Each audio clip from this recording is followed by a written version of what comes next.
ustedes tienen también una revistita cortesía de la embajada, hay una encuesta que al terminar pueden dejar allá en la mesita del fondo. También, como ya se dijo, en la ronda de preguntas, todo lo que quieran consultar a la doctora Laura Montero van a poder hacerlo. A continuación, le doy la palabra al área cultural Sachi Escrino. Estimados directivos, docentes y estudiantes de la Universidad Colombia del Paraguay, apreciado público, muy buenas noches. Muchas gracias por su presencia. En nombre de la Embajada del Japón, quisiera expresar nuestra profunda gratitud a la Universidad Colombia del Paraguay en la persona del director de la carrera de cinematografía, señor Sergio Román, por habernos brindado la posibilidad de realizar esta conferencia en esta reconocida y prestigiosa casa de estudios. También quisiera expresar nuestro sincero reconocimiento al profesor Jorge Samson por su valiosa gestión para la coordinación de las conferencias de la doctora Montero en el Paraguay. Debo destacar que esta actividad se realiza en el marco de los 100 años del establecimiento de las relaciones diplomáticas entre el Japón y el Paraguay. Seguidamente, me complace presentar a nuestra destacada disertante, la doctora Laura Montero, experta en materia de animación y cine japonés, quien ha llegado al Paraguay a través de la Fundación Japón para ofrecerles una conferencia sobre el tema Grandes Maestros del Cine Japonés Contemporáneo. Por favor, les vamos con un fuerte aplauso a la doctora Montero.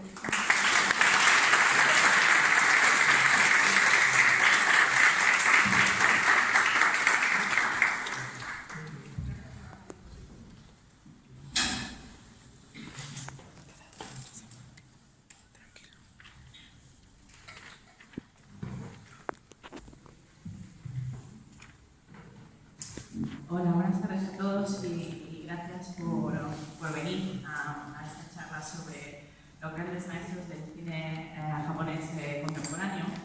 Voy a extender mi disculpa a la charla de ayer, os voy a tutear porque en España ya como que usted ha caído un poquito de susto y no me quiero volver loca intentando mantenerme con usted, con lo cual lo voy a hacer un poquito más familiar, porque bueno, estamos un poquito como en casa.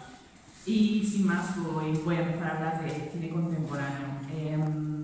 Antes que nada quiero ofrecer mi agradecimiento a la Fundación Japón Madrid, a la Embajada de Japón en Paraguay y a esta casa por hacer posible que yo esté con todos vosotros para hablar de una de mis grandes pasiones, que es el cine.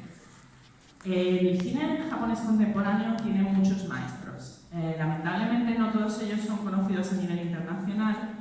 Y uno de los problemas es porque la mayoría de la producción que llega a Occidente de Japón es a través de festivales internacionales. Esto hace que sea un cine más selecto en general, aunque ya veremos alguna excepción que otra, que sea un cine mucho más intelectual y por lo tanto que no esté tan en sintonía con el público general y las distribuidoras no sean tan valientes como para comprar los derechos de estas películas y distribuirlas en cine. Por fortuna hay muchas distribuidoras que sí las llevan al mercado del DVD, que no es ideal, pero bueno, por lo menos es algo, y poco a poco se empieza a abrir el mercado, pero sigue siendo una carencia que espero que se solucione en los próximos años. Como he dicho, de grandes maestros del cine japonés en el sentido de autor, de directores que tienen un mundo cohesionado, con una serie de temáticas que se repiten, con una serie de rasgos visuales que les hacen reconocibles, hay muchos. Lamentablemente no tenemos tiempo para cubrir en una hora a todos estos directores, que es como la selección última, he dejado algunos también fuera de aquí.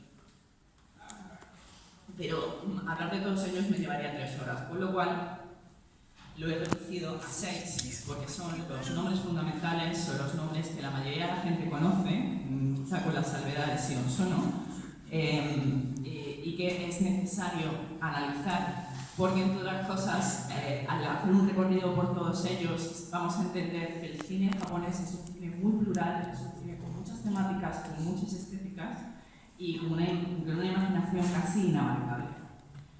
El primero de todos ellos del que vamos a hablar es, por supuesto, Takeshi Kitano, que es el más mayor de todos ellos y que saltó a la palestra en Occidente, evidentemente a través del Festival Internacional y sobre todo por lo extremadamente violento que era su cine.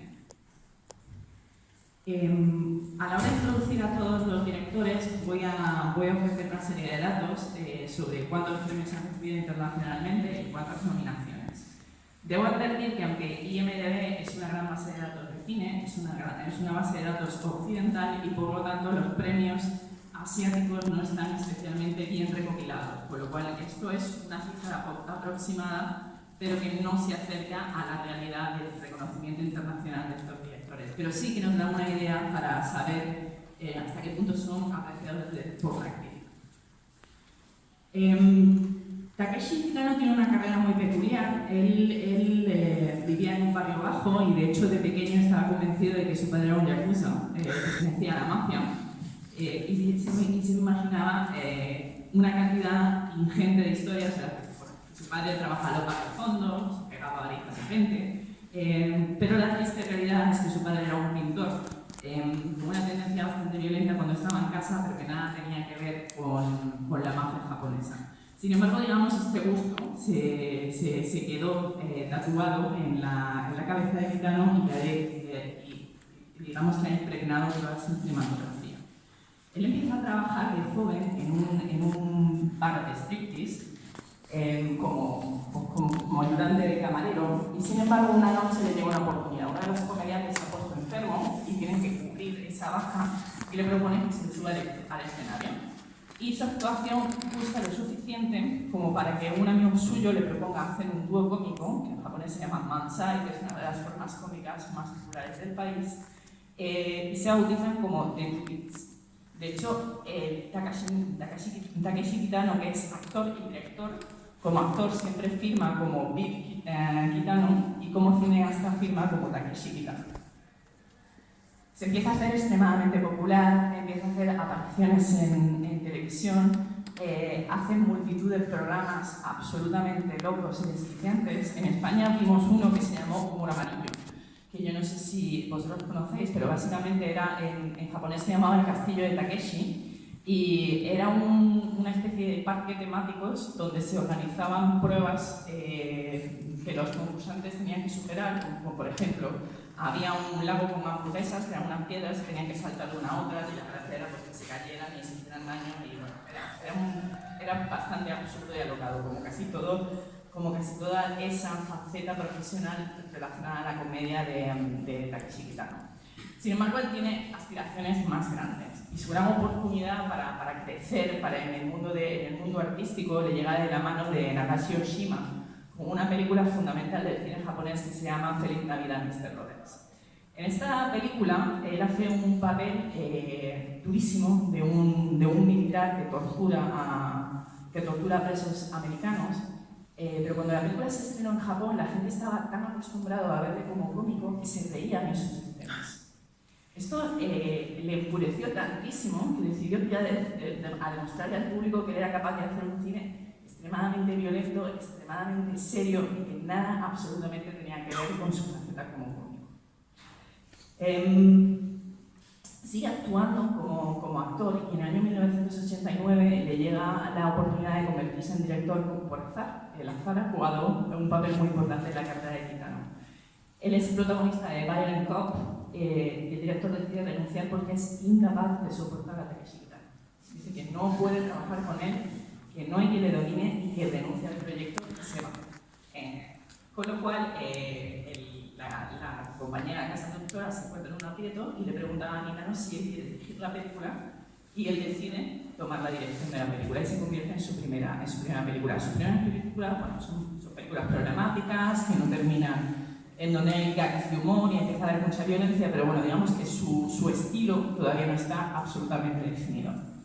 También es una época de gran desenfreno, es una figura pública con muchísimo dinero, empieza a consumir drogas, empieza a consumir alcohol y esto le provoca un accidente de moto que, con muy graves consecuencias, que entre otras cosas le paralizará de por vida la mitad de la cara y hace que tenga muchas cicatrices, y él se replantea su vida, dejar drogas, dejar alcohol, y se dedica obsesivamente a la pintura como medio de recuperación y también de meditación. Y de hecho la pintura estará presente en varias de sus películas.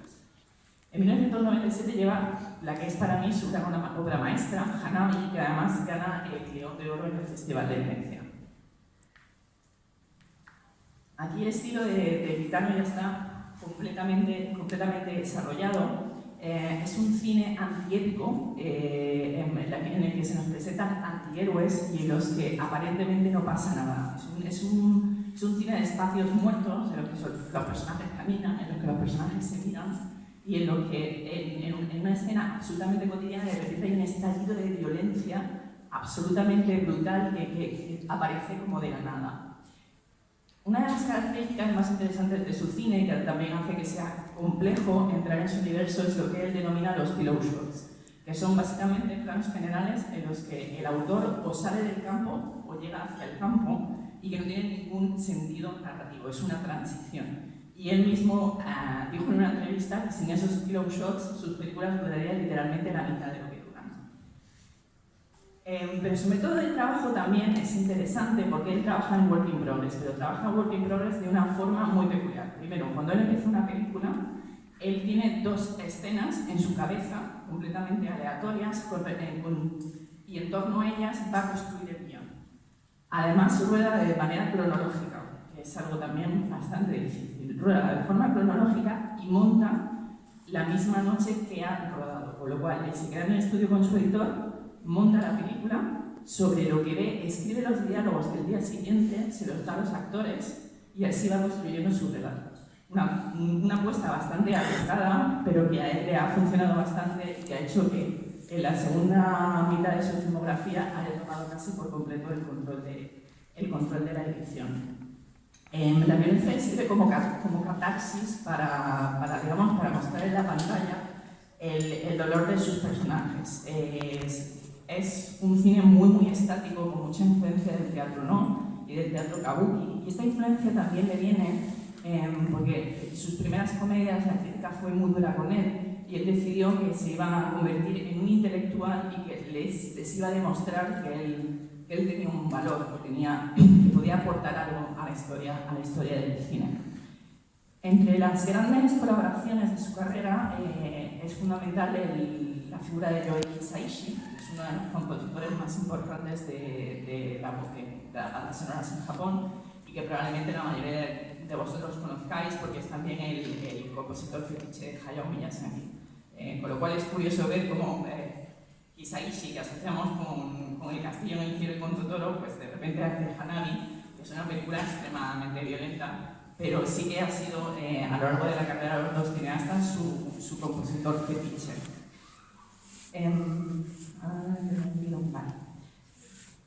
Os he elegido, antes de poneros un clip para que entendáis un poco cómo funciona estéticamente el cine gitano, al final de cada presentación os voy a poner una escena que a mí me parece representativa del cine de cada uno de estos directores. He escogido unas palabras de una entrevista de Gitano en la que creo que se describe muy bien cómo él siente y cómo él vive el cine.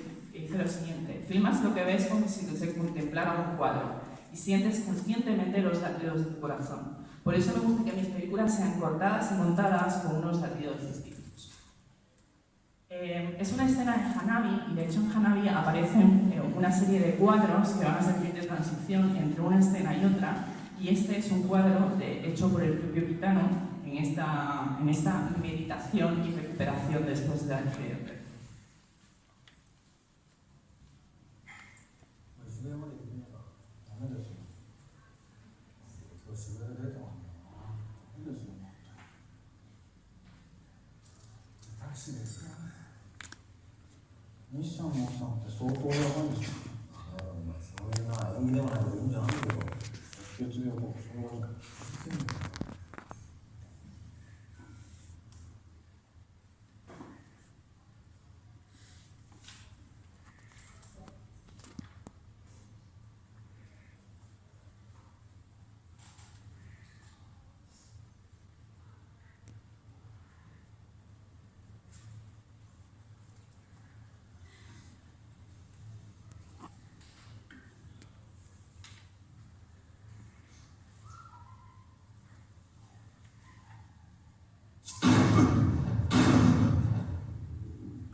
director del que quisiera hablar, y también el segundo más veterano, es Takashi Miike, es el que ha conseguido una distribución más extensa en Occidente también, porque su producción es tan grande que es normal que casi un poco por aproximación balística alguna distribuidora se termine interesando por su trabajo, aunque su trabajo es interesante, pero también muy desigual.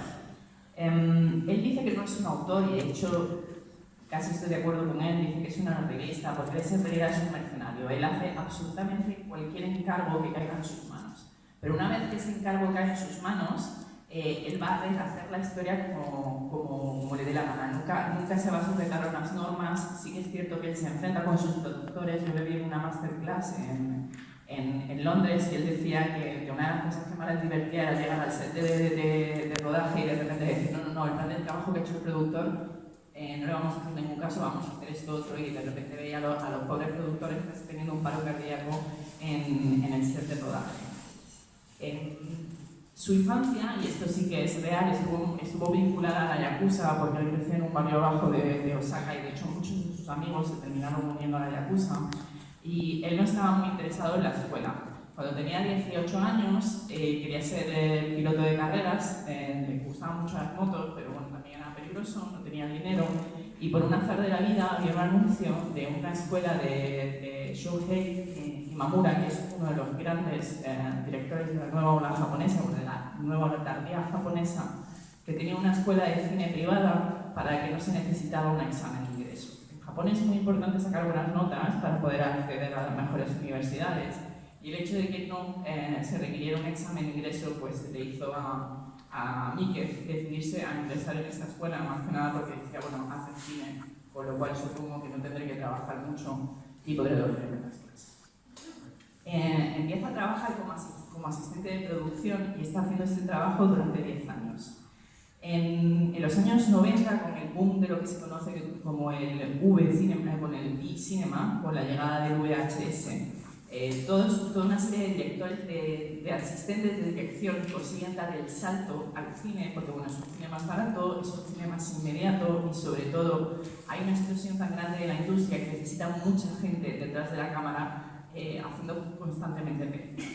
Es aquí cuando hace Dead or Alive, que es como su gran carta de presentación en el mundo del cine, año 1999, pero también tiene otras películas como Visitor Q o Ichi the Killer, que ya digamos que está a un nivel más alto a nivel de calidad cinematográfica. Es un director de género. A él le interesa el terror, su cine es extremadamente violento, pero también es cierto que le gusta romper las normas. En su cine los géneros siempre van a estar contaminados, y vamos a pasar de una historia de amor a una historia de yakuza, a una comedia romántica, a un género de acción, y nunca vas a saber definir o encajar su cine de una forma, digamos, estandarizada.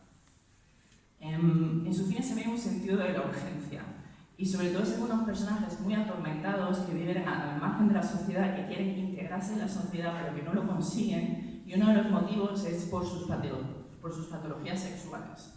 Debe ser un fetiche que tiene Takashi Miike, pero la mayoría de sus personajes tienen amores o una forma de entender la sexualidad, diremos que como mínimo curiosa.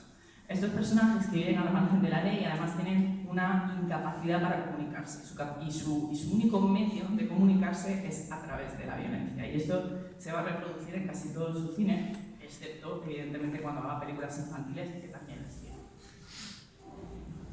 Tiene menos premios que en el caso de Kitano, porque también, como hemos dicho, tiene una producción irregular, pero sí que reconocerle a Takashi Miike, y perdón porque no os he puesto esta diapositiva mientras hablaba, que tiene una producción casi incontable. Tiene 102 películas rodadas a día de hoy, este dato es de la semana pasada porque me dediqué a contarlas, y no he incluido sus trabajos para televisión. Esto hace que, por ejemplo, en el año 2001 hiciera 6 películas. En el año 2007 hizo 4, y esto varía. Hay un año que le puede hacer 8, hay un año que le puede hacer 2, le puede hacer 3, en función de los encargos que le hagan. Del año 2007, y aquí os he dejado el póster, os recomiendo una película muy alocada y muy divertida que se llama Sukiyaki Western Django, que de hecho he estado comentando antes de la presentación, que es un western pasado por la cultura pop japonesa, por lo cual tiene una estética muy vinculada al J-pop, y que además tiene la peculiaridad que cuenta con Quentin Tarantino, que es un buen amigo suyo, haciendo un personaje dentro de la película. Es una especie de historia de yojimbo, de un western entre dos bandas rivales, pero de verdad que a nivel estético y temático es muy interesante. Escribe la violencia en su cine de la siguiente forma: es cierto que he hecho muchas películas de terror y violencia y que el fan espera eso de mí, y es que realmente cuando hago una película, digamos, normal, dentro de mí siento algo de frustración porque no hay demasiada sangre o violencia. Entonces sé que en la próxima habrá mucha más sangre. Es un equilibrio, es un equilibrio. Si hago una película menos violenta, la siguiente llevará más violencia. Evidentemente el hecho de que él tenga 102 películas hace que tenga películas que son absolutas obras maestras, películas que son absolutamente olvidables, y luego películas, pues digamos que se mueven un poco entre los dos ámbitos. Sí que es verdad que todo el mundo, bueno, muchos críticos dicen que tiene lo que llamamos un cine de categoría A, que podríamos, pues por ejemplo, a Harakiri, de la que voy a poner un tráiler, o 13 asesinos, que son películas con una fotografía absolutamente maravillosa, con una edición de sonido que es una pura maravilla. Y luego, por ejemplo, pues tiene Sukiyaki Western Django, tiene Ichi the Killer, o tiene Yakuza Apocalypse, de la que os voy a poner también un clip, de la que no voy a explicar nada porque directamente quiero que veáis el tráiler para que sepáis a lo que se enfrenta uno cuando va a ver una película de Takeuchi. El crítico e investigador Tom Mess hizo un análisis sobre el cine de Miike y lo dividió en seis etapas. Yo no diría tanto que son 6 etapas como que son 6 estados. Son 6 estados en los que se encuentran sus personajes y que van a ir variando y se van a ir entrelazando de una película a otra, pero sí que es verdad que son de los pocos signos de identidad que son siempre detectables en la filmografía de Miike. Y aquí veo porque soy incapaz de acordarme de todos ellos. Los primeros son los individualistas desarraigados. Es un estadio intermedio entre dos mundos. La clave narrativa es que la persona está atrapada. Esto sobre todo se dio en su etapa, en su primera etapa, haciendo B-Cinema. El segundo es el marginado. Su medio hace que sea marginado y juzgado, también por sus tendencias sexuales. Al estar marginado no siente fidelidad y cumple las normas. Por tanto, puede, 1, volverse fuera de la ley, o 2, desarrollar una vida al margen de la sociedad. El tercero es la búsqueda de la felicidad. Solo se consigue escapando de esa sociedad que le margina, pero escapar de esa sociedad al final es un espejismo, y solo dentro de una familia absolutamente disfuncional puede intentar tratar de reparar las fracturas de su alma. El cuarto es la nostalgia. Es la nostalgia de una infancia idílica, como un estado mental al que el personaje puede volver y sentirse protegido. En la mayoría de estas historias esto se asocia a la violencia en la adolescencia. Por ejemplo, Crowd Zero, adaptada de un manga, sería el ejemplo perfecto de esta idealización y romantización de la adolescencia y de lo que ha quedado atrás. El hecho de luchar se plantea como una celebración de los años de juventud. Es un recuerdo ideal donde son invulnerables hasta que se interrumpe el instituto. Una vez que se interrumpe y se entra en la edad adulta, entonces se ven abocados a enfrentarse con la muerte. El quinto es la unidad familiar. Tendencia de los personajes a agruparse. Buscan familias sustitutas para alcanzar ese sentimiento de pertenencia que en la mayoría de los casos serán entrando dentro de las bandas de Yakuza. El mayor castigo en estos casos será la desintegración de este grupo, pues ya sea porque mueran o porque sean atrapados por la policía. Y el sexto es la violencia. Este está absolutamente, diría que en el 95% de sus películas, en donde son siempre tramas donde hay estallidos de violencia, donde la marginalidad, el fin de la infancia y la ruptura del grupo es lo que conduce la narrativa de la propia película. Ahora, para que veáis un poco esta diferencia entre el Miike aclamado por la crítica y el Miike de serie B, el Miike de culto, el Miike al que adoran los fans, os voy a proponer que veamos los trailers con sus títulos en español. El primero es Yakuza Apocalypse, el segundo es Harakiri, y no voy a explicar nada más, simplemente os los voy a poner y quiero que quede claro que los dos Mickey tienen un valor. Creo que los dos conviven, que los dos son necesarios. Evidentemente, a veces uno se puede sentir frustrado cuando ve una película de Mickey porque siempre espera algo más, pero esa narrativa delirante, absurda, surrealista, también le hace un director único y muy esencial.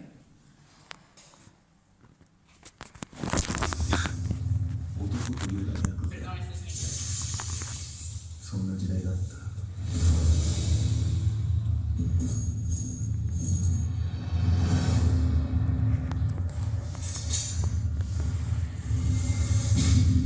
我が血を受け継いでヤクザヴァンパイアの道を行け。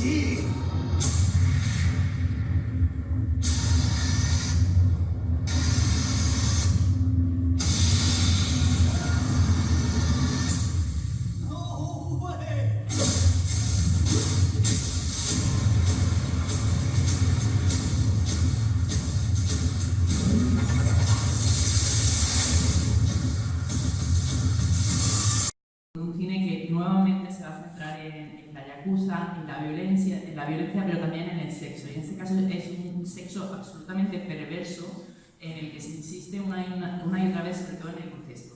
No sé si hay algún motivo detrás de esta obsesión, pero sí que se tiñe la mayoría de las películas de Sion Sono. Él tiene muchísima influencia de Takashi Miike y también de Bruce Lee. Y es un cine en el que la narrativa de las escenas se estira hasta la extenuación y se trabaja con la sobreactuación de los actores, con una sobreactuación que es forzada.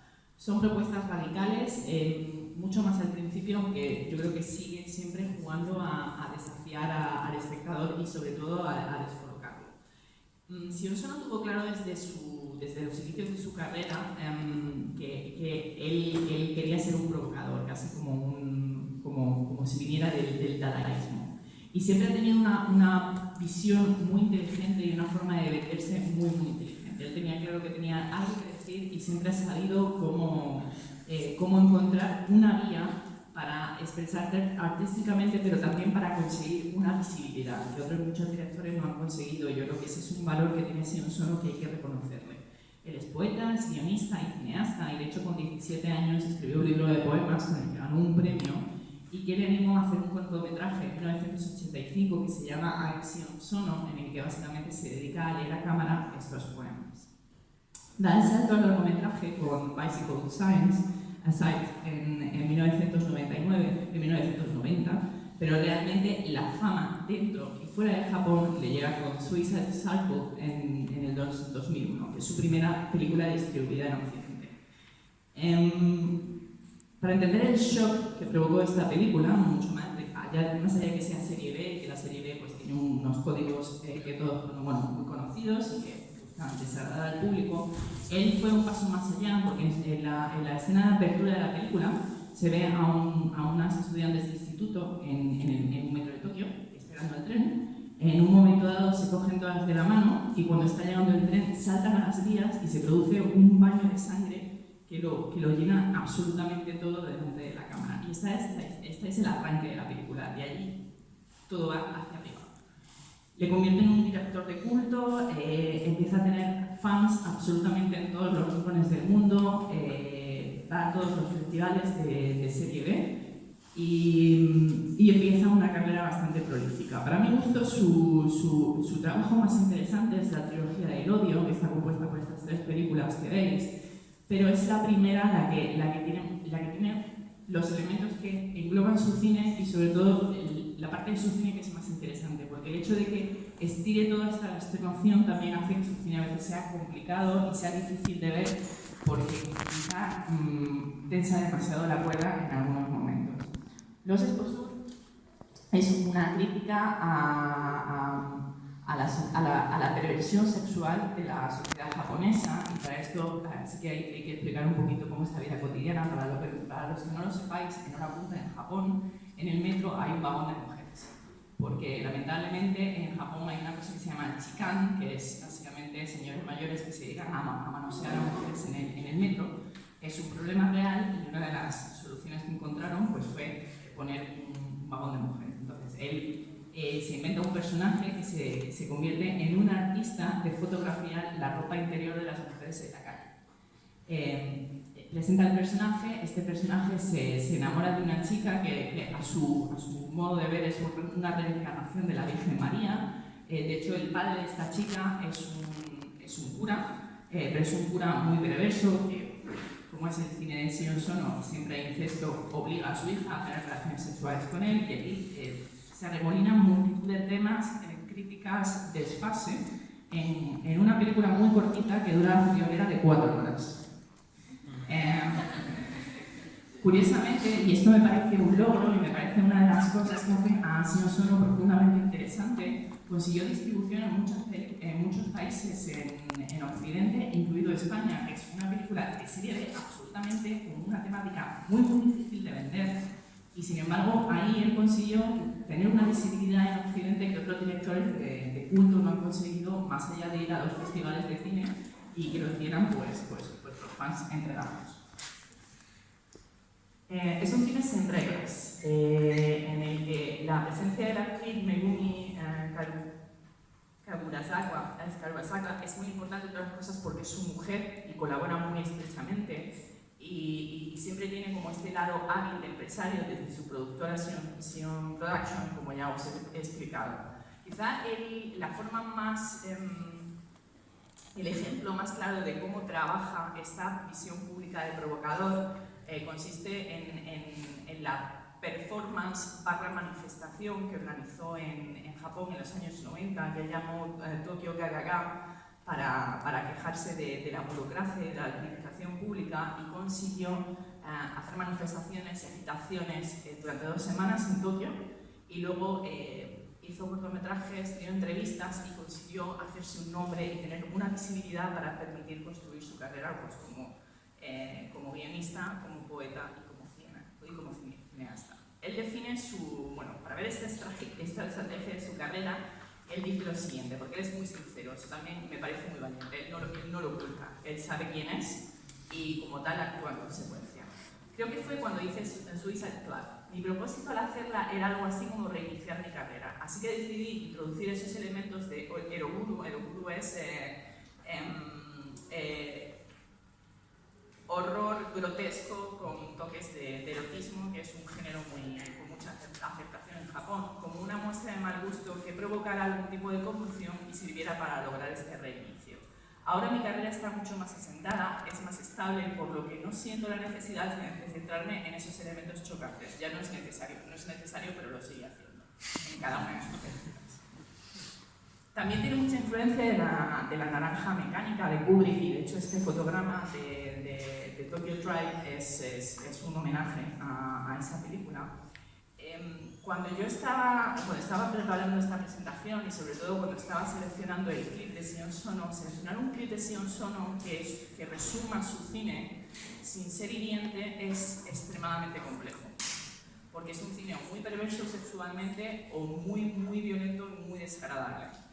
Con lo cual, en un intento de no herir sensibilidades, me he decantado por esta película, que es una historia erotísima de luchas de bandas en un Japón imaginario, en un Tokio imaginario, donde hay varias bandas de yakuza, y la estructura de la película es como la estructura de una canción de hip hop. De hecho, en la película se canta mucho hip hop. Sí que se puede ver la estética, se puede ver la sobreactuación y se puede ver ese inicio de violencia que va a estallar, pero sí que es verdad que no es lo más característico de su cine. Si queréis ver una película, yo os recomiendo que empecéis por...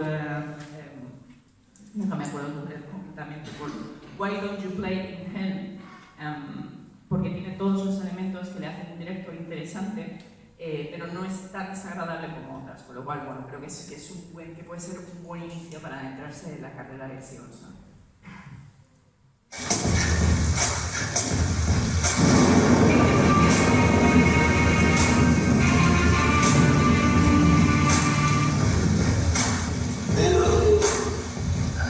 Es muy crítico.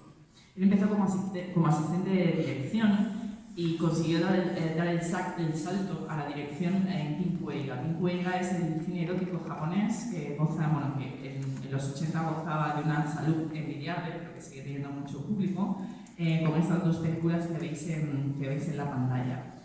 Estas películas, pues bueno, él consigue hacerlas, tiene un cierto público, pero le cataloga dentro de la industria del cine como un director peligroso. ¿Qué quiere decir? Es un director que no se atiene a las reglas y que hace el cine que él quiere hacer. En una industria comercial que está muy estructurada y que tiene todos los pasos muy marcados, el hecho de que le catalogaran de director peligroso, pues no fue evidentemente una ayuda para que él pudiera desarrollar su cine. Él inició en el género de terror en sí, ya en el año 1989 con Sweet Home, pero su reconocimiento internacional sin duda sería con Cure, que es una de sus grandes obras maestras. Aquí se produce la cristalización de las claves de su cine, que es el plano secuencia.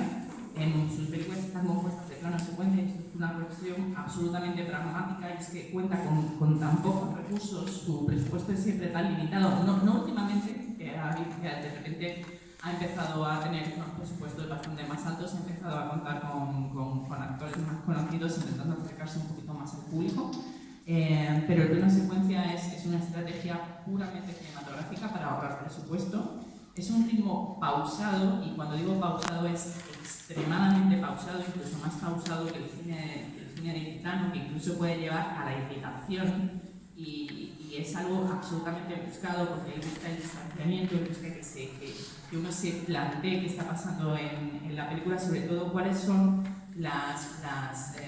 los dilemas filosóficos y psicológicos a los que se están enfrentando los personajes. Para eso se debe producir inevitablemente un distanciamiento con el público y se debe perder la empatía. Tiene un campo muy rico, con el que, un campo como encuadre muy rico con el que juega habitualmente, y presenta casi siempre a personajes que están incomunicados, que están aislados, que viven alienados por la sociedad. Y esta va a ser la clave de su cine.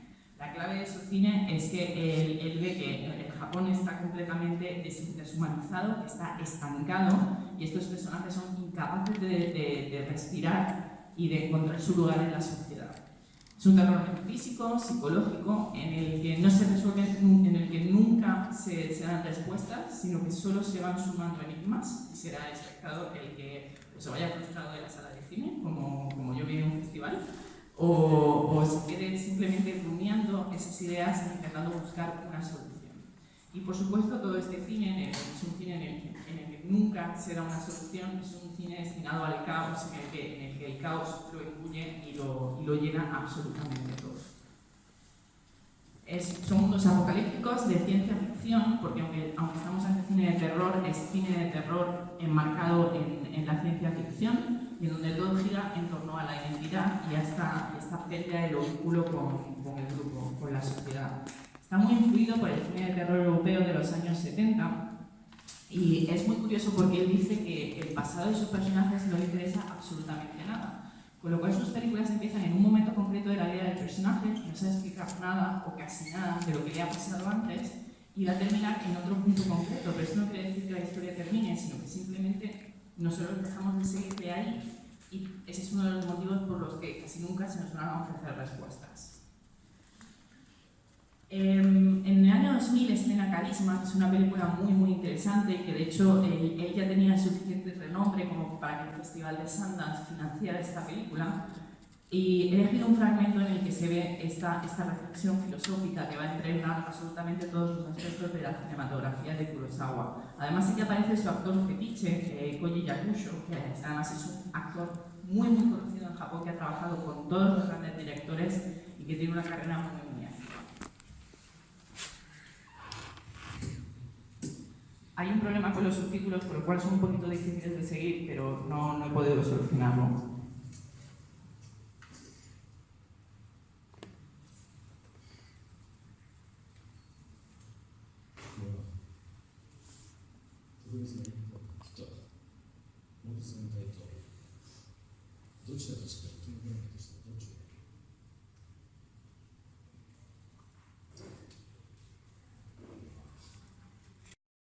Él lo explica de la siguiente forma, diciendo: como quiera que se interpreten las mías, las películas, no creo que una película quede limitada por su principio y su final. Hay un mundo antes y después de todo eso, presente en todo eso.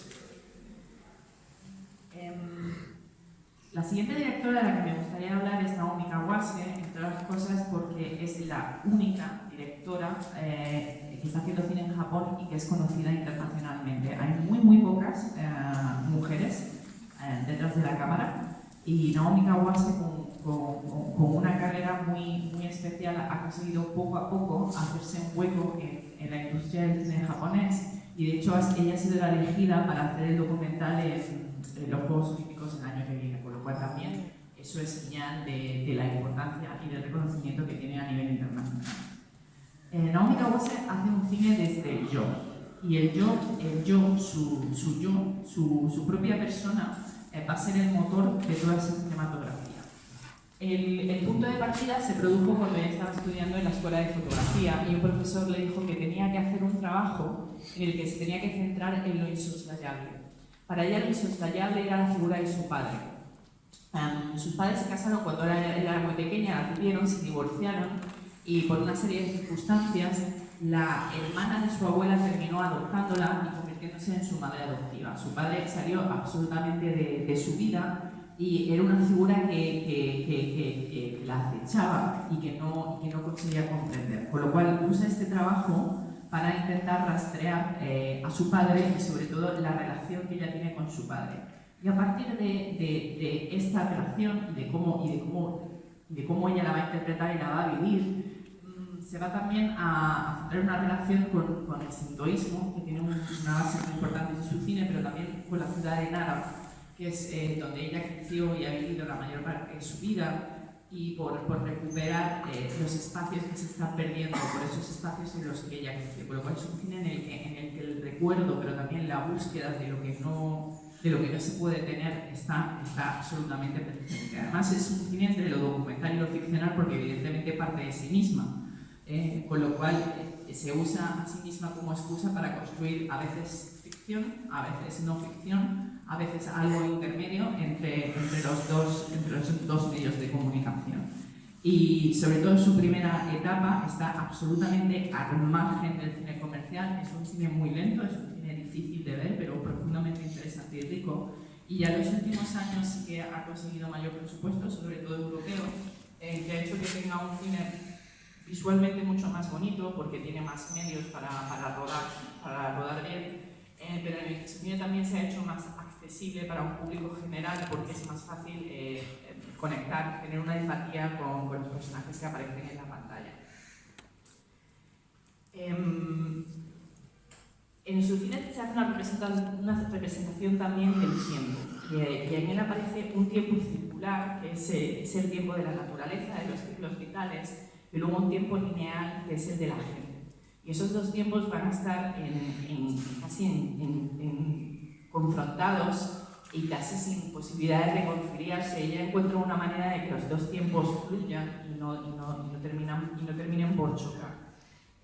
Por eso en su cine va a haber muchísima representación de la naturaleza y de los ciclos vitales. Es muy interesante cómo ella va repitiendo determinados tropos visuales, en los que aparecen las tormentas, aparecen en el mar, una y otra vez a lo largo de una película, y cada vez que aparecen, digamos que se va encargando del significado nuevo por lo que ha ido pasando a los personajes hasta que se produce una explosión final emocional que es como una catarsis y que une ese tiempo circular y ese tiempo lineal. Ella lo define de la siguiente forma, diciendo: tengo dos deseos. Uno es el de detener en un punto lo circular, ese movimiento perpetuo, y el otro es tenerlo todo conectado temporalmente. Espero seguir trabajando entre estas dos percepciones del tiempo. En la primera parte de su cinematografía se caracteriza porque trabajó con actores no profesionales y lo mantuvo durante mucho tiempo, digamos hasta hace como 5 o 6 años, y en el que, como ya os he explicado, intentar recuperar no solo espacios, sino también tradiciones que se están perdiendo, cánticos locales vinculados a Nara, sobre todo, que están muriendo con las generaciones más antiguas y que ella intenta grabar en su cine para que no se pierdan, para que esa memoria quede registrada, y sobre todo también para ayudarla a ella misma a aceptar la pérdida de lo que ya no se puede tener, y esa fugacidad y ese paso del tiempo. Con lo cual aquí jugamos con la ausencia, pero también con la reconciliación necesaria para poder seguir viviendo. Os voy a poner un fragmento de Aguas Tranquilas, que es una de sus películas, es una de esas películas de su última etapa, que es una etapa más accesible, que es una coproducción entre Francia, España y Japón. Es una película absolutamente preciosa, que cuenta la historia de dos adolescentes que se tienen que enfrentar a una relación muy complicada con sus madres. En el caso del chico, su madre está divorciada y está intentando rehacer su vida y él no acepta que ella esté viendo a otros hombres y por lo tanto rompe la relación con su madre. Y por otro lado, la chica, que son amigos de la infancia, su madre se está muriendo y él tiene que enfrentarse a ver cómo su madre se apaga día a día. Entonces, bueno, rodeados de una naturaleza absolutamente apabullante, de una forma muy lenta, la historia va a contar cómo esos personajes van a intentar reconciliarse con todo lo que está pasando, entre otras cosas, aunándose con la naturaleza y con la tradición, porque la madre de ella es una chamana y va a ir haciendo toda una serie de ritos vinculados con la naturaleza y con el sintoísmo que le van a dar a la película otra capa más de riqueza narrativa.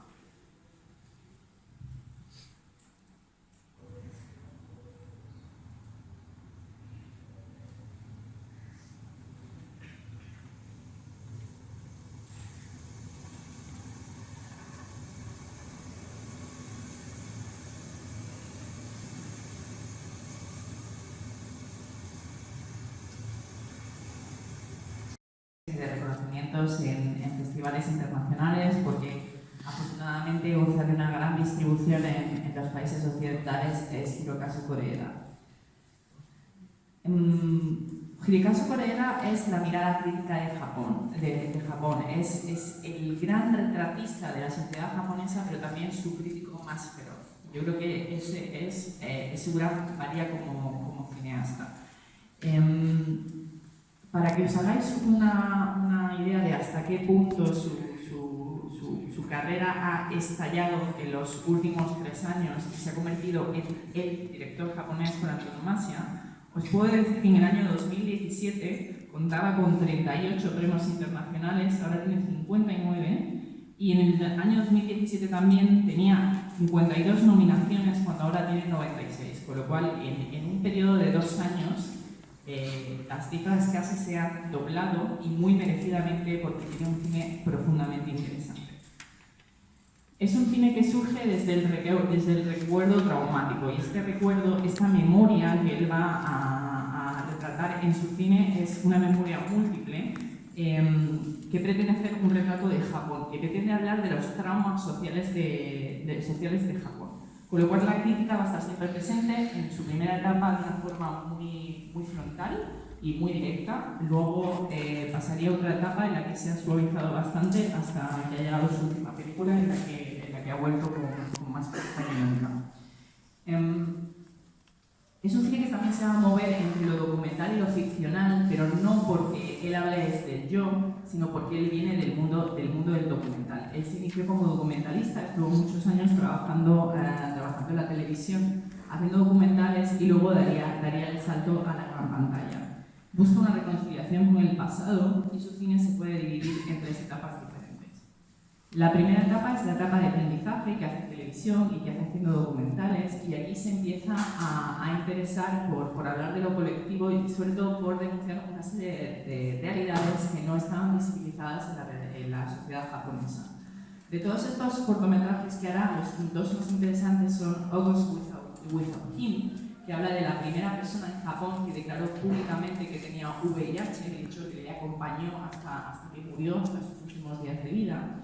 Y el segundo es Without Memory, en el que denunció una negligencia médica por la cual un hombre solo se quedó con memoria a corto plazo y la burocracia y el gobierno lo dejó completamente inválido sin recursos y no tenía ninguna forma de protegerse. Y hace una crítica de cómo la sociedad japonesa no era incapaz de admitir este error y actuar en justicia.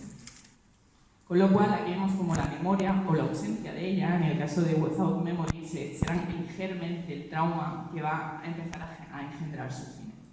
La segunda etapa es cuando da el salto a la ficción. El salto a la ficción se produce con Maoroshi, que es una de sus grandes obras maestras, es una película muy aclamada entre la crítica. Pero yo me quiero detener sobre todo en Afterlife porque tiene una premisa muy interesante y digamos que engloba lo mejor de los dos mundos de Koreeda, que es la ficción y el documental. Es una película de ficción pero que juega con narrativas de lo documental. El argumento es lo siguiente. Los japoneses mueren y van a parar a un purgatorio burocrático en el que tienen que pasar un periodo concreto de tiempo. En este periodo de tiempo tienen que elegir un único recuerdo con el que se van a ir al más allá. Una vez que hayan elegido este recuerdo, el equipo que trabaja en el purgatorio va a rodar este recuerdo y se lo va a dar para que se lo lleve al más allá.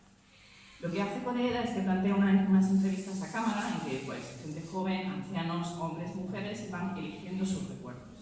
Lo que no sabe el espectador es que la mitad de estas personas que eligen su recuerdo son actores y la otra mitad es gente real que está escogiendo realmente un recuerdo. Y no hay distinción, no se sabe dónde empieza el documental y dónde termina, dónde termina la ficción.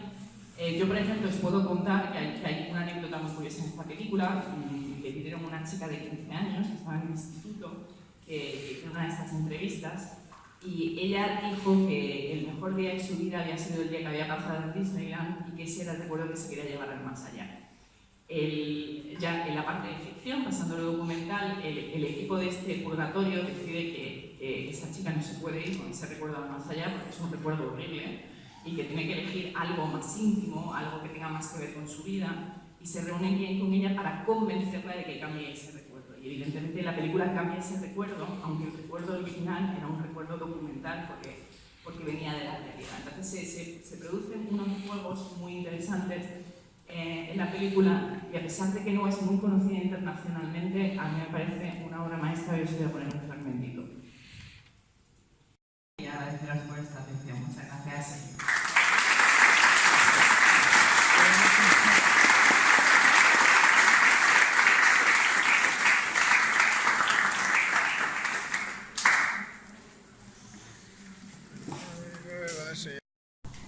¿Qué tal? Buenas noches. Yo quería preguntarle cuál es su opinión de por qué será que el público japonés es tan abierto al tema de la violencia extrema, porque, por ejemplo, tenemos toda esta rama de directores que su enfoque suele ser la violencia extrema, sangre, tripas, y también tenemos otros ejemplos como que Holocausto Caníbal, una película bastante brutal, había sido taquillera en Japón. Y también está esta saga de películas que ahora no me acuerdo cómo se llama, pero que simulan ser cine snuff, que también fueron bastante exitosas. ¿Qué saber más o menos? ¿Por qué crees? ¿Cómo? Guinea Pig. Ahí está, Guinea Pig. Ahí está. ¿Por qué crees que se deba este gusto del público japonés por este estilo de cine tan violento y tan agresor? Lo del dato de Holocausto Caníbal, de hecho, no lo conocía. Y me ha sorprendido mucho. Yo no creo que a nivel comercial el cine de violencia extrema tampoco tiene, no tiene mucha visibilidad en Japón. En Japón el género, por antonomasia, es el melodrama. El melodrama, encuentra el melodrama día sí día no en la cartelera japonesa, y es el género más querido y que más se da. Evidentemente hay directores extremos, pero es que eso, violentos, es que ocurre en todas las cinematografías del mundo. Italia en los años 70 tenía un cine extremadamente violento, Carpenter también tiene un cine muy desagradable, y todos ellos se mueven en festivales internacionales. Entonces los fans o sea, la gente que sigue el cine de culto evidentemente lo conoce, consiguen distribución a través de festivales internacionales y tienen más o menos un circuito que les legitima como autores y hace que tengan acceso a otros mercados, pero no como ir a ver John Wayne al cine en Japón. Por lo menos hasta mi conocimiento, lo de Holocausto Caníbal lo mencionaré porque bueno, yo había leído no me extrañaría, porque tienen estas cosas, pero yo creo que eso no es algo exclusivo de Japón, sino